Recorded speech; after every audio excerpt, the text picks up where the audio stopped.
الف لام میم T V میں خوش آمدید۔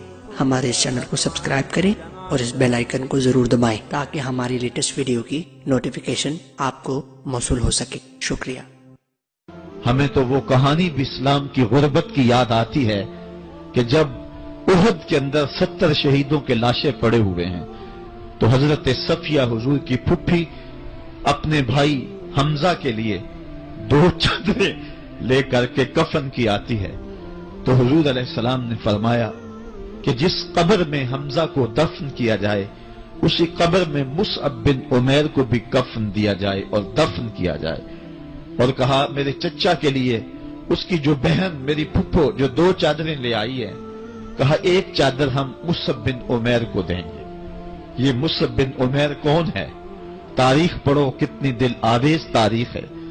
مکے میں ایک امیر ترین خاتون ہے جس کے بیٹے کا نام مصعب ہے، اور وہ اپنے بیٹے کو اتنا خوبصورت لباس پہناتی ہے اور اتنے خوبصورت خوشبو اور عطر اس کو لگاتی ہے کہ مصعب بن عمیر جن گلیوں سے گزرتے تھے دیر تک وہ گلیاں مہکتی رہتی تھیں۔ لوگ کہتے تھے یہاں سے مصعب گزر کے گیا ہوگا اس لیے یہ گلیاں مہک رہی ہیں۔ اچھا پھر مصعب پہ نظر پڑتی ہے میرے محمد عربی کی، تو مصعب بن عمیر حضور کی زلفوں کا اسیر ہو جاتا ہے۔ ماں کافرہ ہے، جب پتہ چلتا ہے تو اس کا لباس بھی چھین لیتی ہے، سہولتیں اور آسودگیاں بھی واپس لے لیتی ہے۔ پھر وہ وقت بھی آیا کہ مصعب بن عمیر حبشہ کی جانب ہجرت کر جاتے ہیں۔ مکے کے حالات کچھ تھوڑے سے خوشگوار نظر آئے تو وہ حبشہ سے واپس مکے جب پلٹے تو ان کے بدن پہ جو چادر تھی وہ جگہ جگہ سے پھٹی ہوئی تھی۔ میرے آقا کریم علیہ السلام نے دیکھا تو حضور کی آنکھوں میں آنسو ٹپکنے لگے۔ کہا یہ وہی مصعب ہے جو اتنا خوش پوش نوجوان تھا کہ میں نے پورے مکے میں اس سے خوبصورت لباس پہننے والا کوئی دوسرا شخص نہیں دیکھا، اور آج میرے مصعب کو پہننے کے لیے جو چادر میسر ہے وہ بھی جگہ جگہ سے پھٹی ہوئی ہے۔ یہ اسلام کی غربت کی کہانی ہے، اور آج احد میں یہی مصعب بن عمیر شہید ہو جاتے ہیں اور ان کے لیے کفن بھی دستیاب نہیں ہے۔ حضور نے کہا جو میرے چچا کے لیے 2 چادریں لائی ہیں ان میں سے ایک کا کفن مصعب کو دے دو نا، اور دوسری چادر سے کفن میرے چچا کو دے دیا جائے۔ اچھا حضرت مصعب کے لیے بڑی چادر رکھ دی گئی، اور حضرت امیر حمزہ کے لیے جو چادر تھی وہ چھوٹی تھی، اگر سر ڈھانپتے تھے تو پاؤں ننگے ہو جاتے، اگر پاؤں ڈھانپتے تھے تو سر ننگا ہو جاتا۔ حضور نے فرمایا میرے چچا کا سر ڈھانپ دو اور پاؤں کے اوپر اذخر نامی گھاس ڈال دو۔ میں یہ اسلام کی غربت کی کہانی تمہیں سنا رہا ہوں، جب میرے رسول کے چچا کے لیے پورے کفن کا ٹکڑا بھی دستیاب نہیں تھا، اسلام اس وقت بھی عزت پا گیا تھا، اسلام اس وقت بھی ذلیل نہیں تھا، اسلام اس وقت بھی سربلند تھا، اور اسلام اس وقت بھی عزتوں کی مسند پہ تھا۔ یہ اسلام کا وہ دور ہے کہ جب حضور مسجد نبوی سے باہر نکلتے ہیں تو آگے حضرت عمر و ابو بکر رضی اللہ تعالی عنہما کھڑے ہیں، چہرے کے اوپر عجیب اداسی ہے۔ کہا عمر ابو بکر اس وقت کیوں کھڑے ہو؟ عرض کی حضور بھوک نے گھر میں ٹکنے نہیں دیا، ہم نے چاہا حضور کا چہرہ دیکھ لیں تو کچھ پیاس بجھ جائے، کچھ بھوک مٹ جائے۔ حضور نے فرمایا میرا حال بھی یہی ہے، جس چیز نے تجھے گھروں سے نکالا ہے وہی چیز مجھے گھر سے نکال لائی ہے۔ چلتے ہوئے حضرت ابو ایوب انصاری کے گھر کے قریب سے گزرے،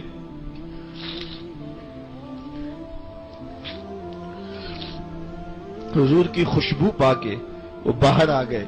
عرض کی بندہ نواز آج میرے مہمان نہیں بنتے؟ حضور نے کہا تمہاری مرضی۔ گھر لے گئے، چٹائی بچھائی، حضور کو بٹھایا، گھر والوں کو بکری کا بچہ ذبح کر کے دیا، کہا جلدی جلدی کھانا تیار کرو، میرے آقا کو بھوک لگی ہوگی۔ یہ کہہ کے واپس آئے، حضور کے پاس بیٹھے، نظر چہرے پہ پڑی تو گھبرا گئے۔ نکاحت کے آثار اتنے واضح تھے کہ سمجھ آ رہی تھی کتنے دنوں سے حضور نے کچھ نہیں کھایا۔ اٹھ کے باغ میں چلے گئے، کھجوروں کا خوشہ توڑا، حضور کے سامنے رکھا، کہا بندہ نواز جب تک کھانا تیار نہیں ہوتا یہ کھجوریں تناول فرمائیں۔ تھوڑی دیر کے بعد کھانا دسترخوان پہ لگ گیا، حضور سے عرض کی گئی حضور آئیں کھانا تناول کر لیں۔ حضور نے دسترخوان پر تشریف فرما ہو کر کے حضور نے کپڑا اٹھایا تو حضور نے جب دیکھا کہ کھانا ہے تو حضور نے ایک روٹی لی اور چند بوٹیاں اٹھائیں اور ایک خادم کو بلا کر کے کہا جاؤ ہمارے گھر لے آؤ، میری بیٹی فاطمہ کتنے دنوں سے بھوکی۔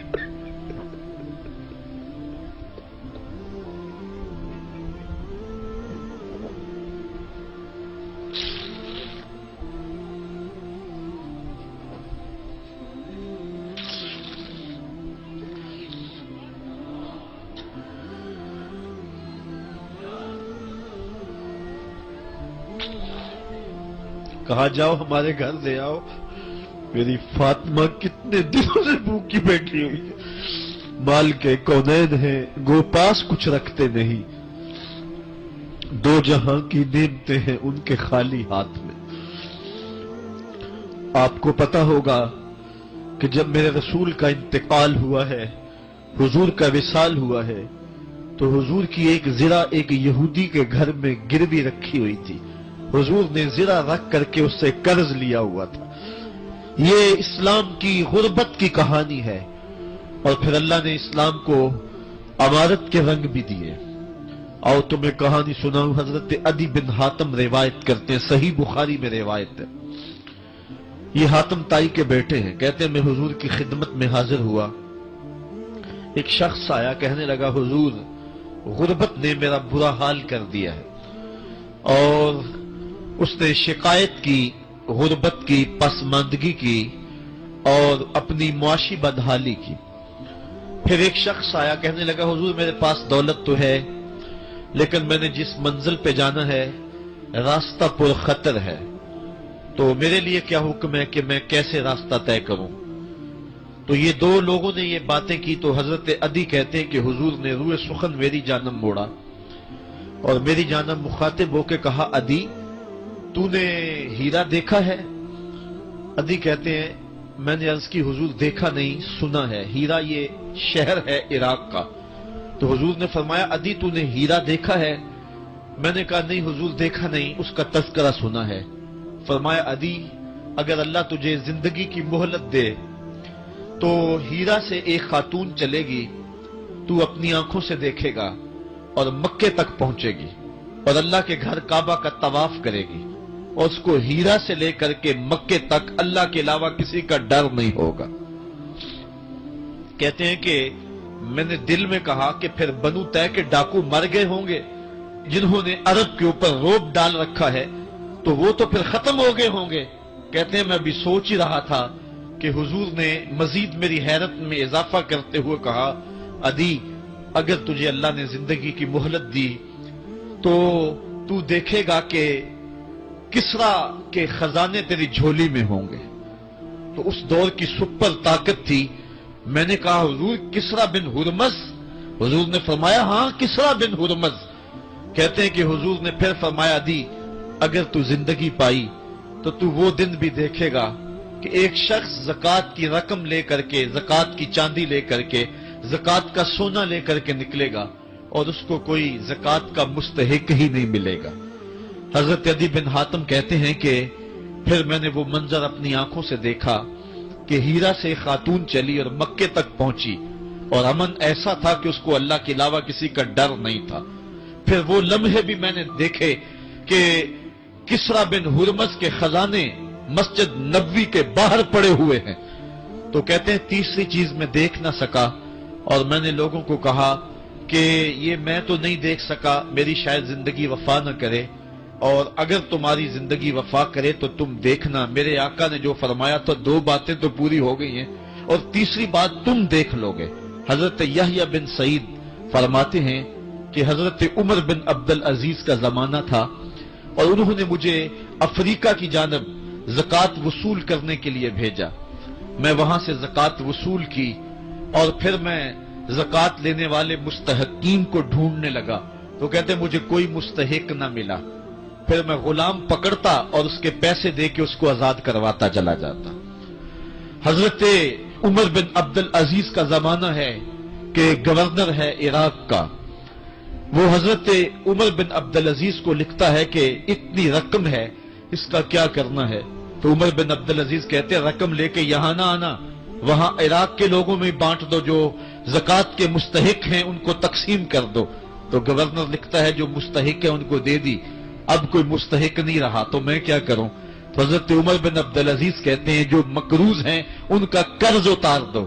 تو کہتے ہیں کہ ہاں قرض بھی میں نے اتار دیا ہے، رقم پھر بھی بچ رہی ہے، کیا کروں؟ تو حضرت عمر بن عبدالعزیز نے پھر لکھا جو شخص شادی کرنا چاہتے ہیں ان کا حق مہر ادا کر دو۔ میں نے کہا کہ وہ بھی کر دیا ہے، رقم پھر بھی بچ گئی، اب کیا کروں؟ تو حضرت عمر بن عبدالعزیز نے مجھے لکھا کہ جو غیر مسلم ہیں جنہوں نے ٹیکس دیا ہوا ہے، جتنا ٹیکس دیا ہے اس سے دگنے پیسے ان کو قرضے میں دے دو، اور ان کو کہو جاؤ اس کا کاروبار کرو، کھیتی باڑی کرو، اور ساتھ انہیں یہ بھی کہہ دینا قرض کی فکر نہ کرنا اور زیادہ اس میں پریشان نہ ہونا، جب دے سکو گے دے دینا۔ یہ دور بھی پھر اسلام نے دیکھا اور یہ گھڑیاں بھی دیکھی، جب چتھڑے پہنے ہوئے تھے، جب پیبند لگے لباس پہنے تھے، جب پیٹ میں ڈالنے کے لقمہ بھی نہیں تھا، اللہ کا دین اس وقت بھی غالب تھا، اور جب گلیوں کے اندر ریشم بکھرا ہوا ہوتا تھا کوئی اٹھانے والا نہیں تھا، دین اس وقت بھی غالب تھا۔ دین کا غالب ہونا یا نہ ہونا اس کا تعلق جو ہے وہ مال و دولت سے نہیں ہے۔ اقبال کہتا ہے کہ زوال بندہ مومن کا بے زری سے نہیں، مومن کا زوال بے زری سے نہیں ہے بلکہ اس کا سبب کوئی اور ہے۔ وہ سبب ڈھونڈنا ہے کہ ہم دنیا میں رسوا ہو کے کیوں رہ گئے، ہم زمانے کے سامنے تماشا کیوں بن کے رہ گئے، آج نبی کی امت پوری کائنات میں رسوا ہو کے کیوں رہ گئی، آج ہمارا تماشا دیکھا جا رہا ہے، آج بھوکے کتوں کو ہماری بے شمار بہنوں کے اوپر چھوڑا جا رہا ہے اور اس کا تماشا دیکھا جا رہا ہے۔ کیا ہم نے یہ دن بھی دیکھنے تھے؟ ہم نے سراغ لگانا ہے۔ دولت کی قلت اور کثرت یہ ثانوی چیزیں ہیں۔